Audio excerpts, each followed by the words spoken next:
So let's talk about year-end giving.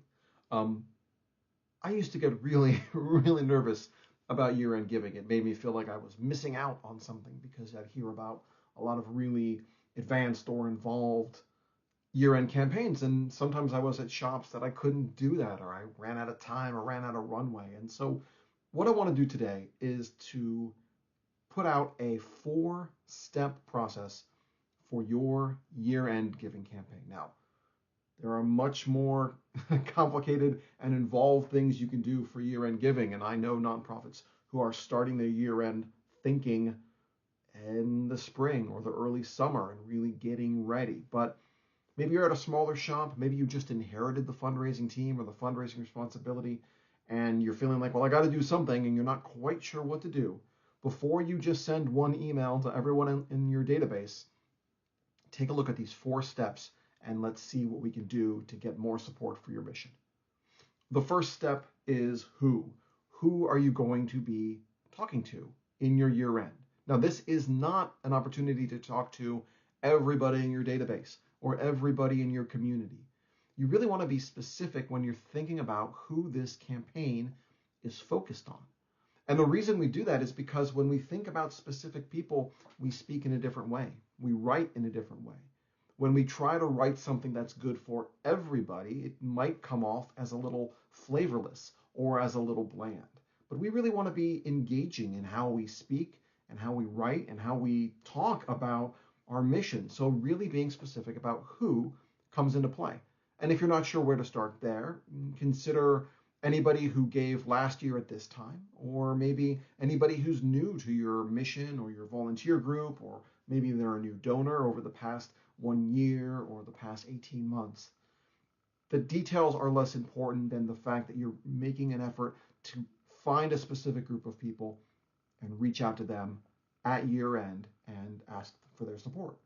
And that goes into the second step is what? What are you going to be asking for? There's two ways you can look at this, right? There's from a programmatic element. Maybe you're asking for specific support for a scholarship program or a particular service you do, or maybe it's an annual or a area of greatest need kind of general call for support. But there's also how specific can you be about what you're actually asking them to do? Are you asking for a one-time gift or maybe a monthly gift? Maybe you have a gift amount in mind that you're asking everybody for, or maybe you're going to be looking at your database and figuring out the donor's last gift and putting a ask amount out there that is connected to that. Like they gave you $100 last year, this year you're going to ask them for $150.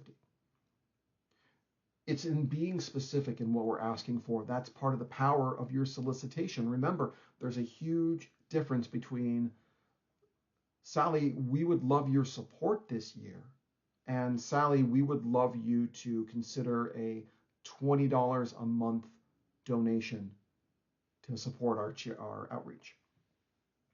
If you want a monthly gift, ask for a monthly gift. Otherwise, the donor's going to interpret it as best they can. And sometimes that's great, but sometimes that leads to something you might not really want or need. So what is being really specific about what you're asking for? The third step, and possibly the most important step, is the why. Why are you asking? Why does this matter right now? It's not about the calendar. I've talked about this in another video and another posting, but the date on the calendar, the fact that it's the year end or the holiday time or the giving season or whatever you want to call it, that's a reminder. That's not a reason. The reason someone should give to your mission is exactly what you tell them, right? It's your impact. It's your cause. It's the role they can play in making this world safer or healthier or kinder or safer, whatever it is.